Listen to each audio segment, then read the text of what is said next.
Good afternoon. Thank you very much for coming to the press release for the Boundary Review Committee. I'm Sally Bolton and I'm the chair of the committee. On the committee we have several eminent members of society on the Isle of Man. We have Mr Terry Groves, former MHK. We also have Mr Bob Riding and Mr Ashton Lewis. This committee was set up at the request of the Council of Ministers. We are independent from government, and we presented a report to Tynwald in December of 2011, and that report was accepted. There were 4 principles set out in the report, which were all accepted, and the main principle that we're dealing with, which is the subject of this news release, is the principle of equality. Tynwald agreed that the principle of equality was very important, and the purpose of our news release is to ask how should the Keys constituencies be changed to achieve equality amongst the voters. This was an issue that came up amongst from the public in our earlier consultation, and now that Tynwald has agreed to the principles, we're now asking the public, and we're asking you to help us to reach the public. We're asking the public to give us their views on how they think equality could be best achieved. You have all seen the press release, and we're happy to answer any questions.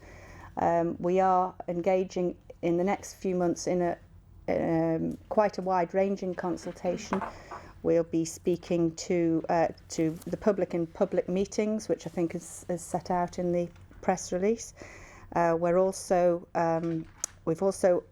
engaged some students at St Ninian's High School to undertake a survey of younger voters, the 16-year-olds. I think it's very interesting to us as to how they might vote, or not that how they might vote, but how they might consider the principle of equality could be best achieved.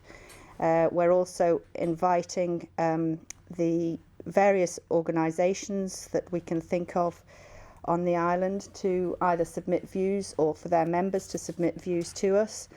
And we've already engaged in consultation with the MHKs, and we will also be consulting with the chairs of the local authorities.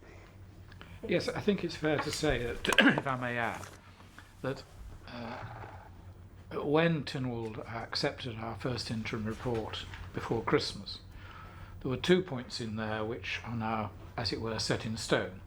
One is that all constituencies should have the same number of MHKs, be it 1, 2 or 3 or indeed any number you care to think of. So they've agreed that, and what we're trying to clarify now is, well, does the general public want single-member constituencies or 2-member constituencies or 3-member constituencies? That's the first issue. And the second thing which government has decreed, Tynwald has decreed, is that the number of voters per MHK should lie within a range of 15% of the mean. There's as we illustrate in the notes, there's a huge, much wider range at the moment. So those, at this stage, are the 2 points that we're trying to take forward, aren't they, Sally? Yes. There are a number of other points which we'll have to take forward later, but those are the 2 we're trying to take forward at this stage. Another part of this exercise as well is to put as much information into the public domain as possible. We want our results to be based on evidence as far as possible, as long as people will tell us what they think, and various documents including maps and plans showing the division of the population throughout the constituencies are on our website. We've got the website for the Boundary Review Committee is at www.gov.im/cso/brc/review, and I think yes, you'll find there, a lot of you will find it's rolls off the tongue. Yes, it does. I think you'll find quite a few bits of information there that can assist particularly people who are particularly interested in this sort of area.